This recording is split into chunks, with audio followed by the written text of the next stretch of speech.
Well, good morning. It's Friday, May 14th, and we are gathered for our morning devotion from N.T. Wright's book, Hebrews for Everyone. And today's lesson is Hebrews chapter 3, verses 7 through 13. So listen to what the Holy Spirit says. Today, if you hear his voice, don't make your hearts hard, as is in great bitterness, like the day in the desert when you face the test. When your father puts me to the test and challenges me and saw my works for 40 years. And so I was angry with that generation and said, they are always straying with their hearts. They do not know my ways, as I swore in my anger, they'll never enter my rest. Take care, my dear family, that none of you should possess any evil and unbelieving heart, leading you to withdraw from the living God. But encourage one another every day, as long as it's called today, so that none of you may become hardened by the deceitfulness of sin. Some of the party had never seen snow before. One in particular, who lived his life in Kenya until coming to the University of England, had read about it in books and seen pictures of it, and had tried to imagine what it was like. But the reality was quite different. He was excited. As we walked and climbed up the steep side of the mountain that January day, he and the others had great fun making a large footprint in the deepening snowdrift, throwing snowballs at each other and putting out their tongues to taste what the snow would be like as it swirled around, soft and enticing. We can't see very far ahead, but we didn't mind. It was an adventure. After a couple of hours of climbing, though, the mood changed dramatically. The novelty had worn off. The temperature, which had been just below freezing when we set out, had dropped sharply, and there must have been at least 15 degrees of frost. As we had climbed higher, the wind had increased and now biting into our faces than anything else exposed. My Kenyan friend discovered something else he had previously only read about. The pores of black people and white people are different in size. He was getting colder than we were and at a faster rate. People were lending him extra layers of warm clothing, and as we used up energy, so enthusiasm levels began to fall as well. There was a mumbling of discontent. At one point, somebody suggested that we should quit and turn back. Someone else suggested that we shouldn't have set out in this weather at all. We could still be sitting by a warm, cozy fire reading a book. Fortunately, just at this point, we got to the crest of the mountain, where we came upon the remains of an old sheepfold.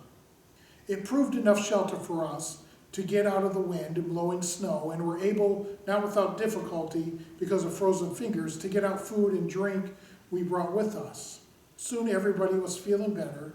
It's remarkable how food and mood go together. We equipped our Kenyan with still more woolen clothes and finished the walk in good style. Everyone afterward agreed they'd had a good time. That cycle of enthusiasm at the beginning, grumbling when things got tough, and then provision of each to go on with, describes more or less the wandering of the children of Israel in the wilderness after they had come out of Egypt. We could trace at this point in Hebrews something of the same narrative sequence. We've just been thinking about Moses and the giving of law, and now we're thinking about the wilderness wandering, the 40 years that they spent in the desert before finally they were allowed to enter the land which they were promised.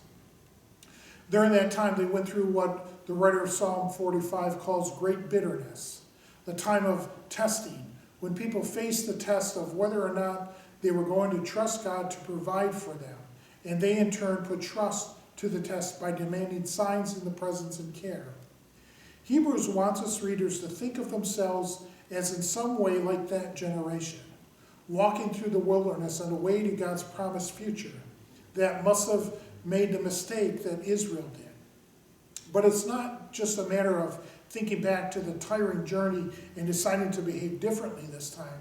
It's more of a matter of that journey being a preliminary stage in a longer story, and the early Christians find themselves at a new stage of a longer story. To make the point, the writer quotes Psalm 95, and it's verses 7 through 11. From here until halfway through the next chapter, he's going to go back to it again and again so that we had better get to know it. The psalm is a great call to worship and praise. It opens with a lively invitation to sing and make a joyful noise. It celebrates the fact that God is a great God, the King of all possible gods. He is the rock of our salvation, the creator of heaven and earth. He is the shepherd, we are the sheep. Our response ought to be to fall down and worship him. But with verse 7, the mood changes.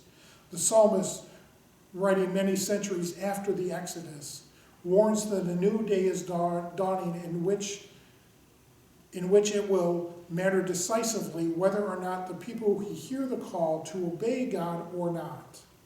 God has warned the people in the wilderness that if they grumbled and rebelled and put him to the test, they wouldn't be allowed to enter the rest. In other words, to find their settled home in the promised land. In the same way, the psalmists, are facing a choice. You either worship and serve that God, or you run the risk of missing out of the rest, which he promises you in turn. The challenge becomes more urgent with the word today.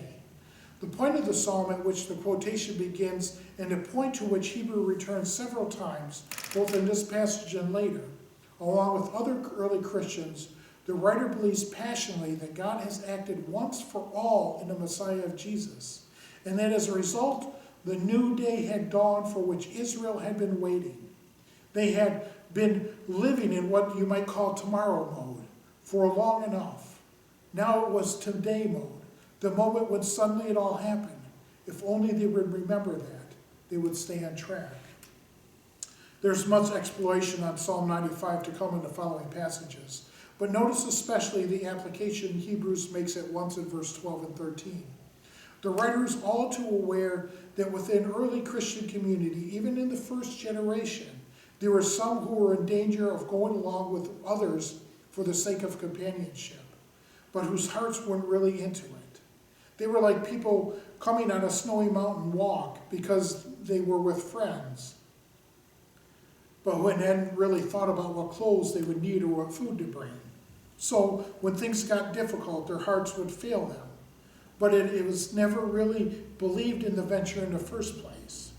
Even 2 or 3 such people on a mountain walk, let alone a Christian fellowship, can cast a real shadow on everyone else.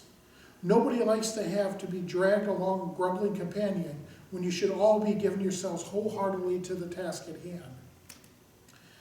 It isn't just like a matter of people who were never really signed up for the first place.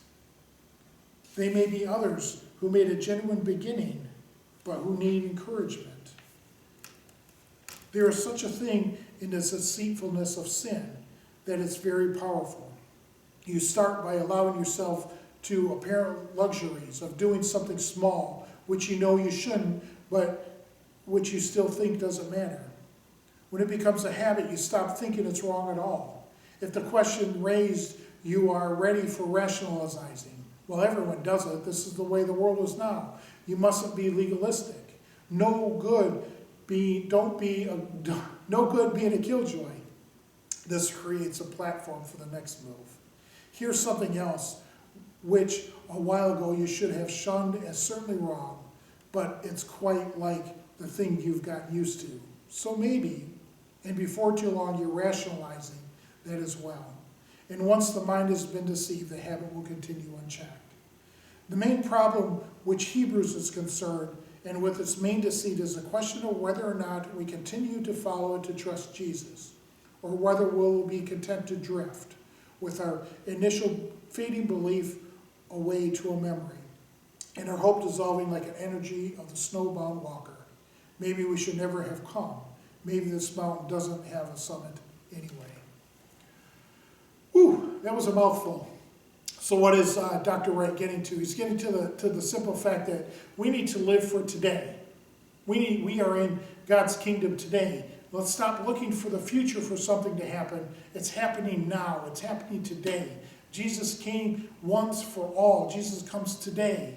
So let's live for today and let's not worry about tomorrow. Let's have everything we need for today to live in God's kingdom, to flourish in God's kingdom, to share God's kingdom, to experience God's love and peace in this kingdom today. And we'll not worry about tomorrow. Let's worry about today. For today we are a part of God's kingdom. And so he uses this example of walking on the snow where things were joyful and everything was great, and then they ran into the issues with cold and food, and they got disgruntled, and then they found that place of rest, and they finished the race. And so he uses that as an example of the Hebrew people coming out of Egypt. They were joyful and happy at the beginning. They were living in that moment. They were living into that day, and then things got hard, and they were tested, and they were worried about tomorrow. What's tomorrow, God? What are you going to give me tomorrow instead of worrying about today? And at the end, they finally saw what today brings. My friends, live today in God's kingdom. Live for what God has in store and for what God gives us glory for today.